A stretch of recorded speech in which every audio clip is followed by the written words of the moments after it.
केंद्रीय प्रदूषण नियंत्रण बोर्ड कर रहा है इस्क डाई में वायु प्रदूषण की जांच। तो नमस्कार, आप देख रहे हैं 24 इंडिया न्यूज और मैं हूं आपके साथ रुद्रांश आनंद और बात करते हैं पूरी खबर पे। बता दें कि केंद्रीय प्रदूषण नियंत्रण बोर्ड पूर्वी क्षेत्रीय निर्देशालय कोलकाता से 5 सदस्यीय वैज्ञानिक टीम बुधवार को एक चारी पहुंची। यह टीम एनटीपीसी लिमिटेड के कहलगांव बिजली घर के इस्क डाई में 2 दिनों तक वायु प्रदूषण की जांच करेगी।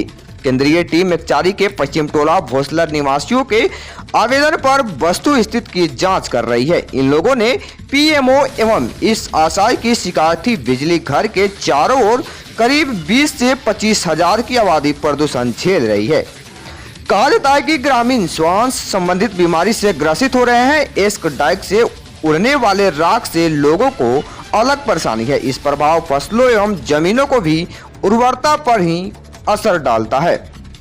इस कारण में केंद्रीय प्रदूषण नियंत्रण बोर्ड की टीम ए बी और सी लेवल के वैज्ञानिक की टीम बिन प्रदूषण मापक यंत्रों सहित आई के इनके द्वारा 24 घंटे वायु प्रदूषण की मॉनिटरिंग की जाएगी।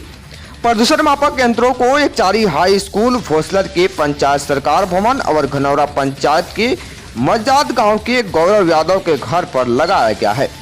टीम द्वारा तीनों स्थानों से तालाब के पानी के सैंपल जांच के लिए लिया गया है। जांच रिपोर्ट मंत्रालय को सौंपा जाएगा।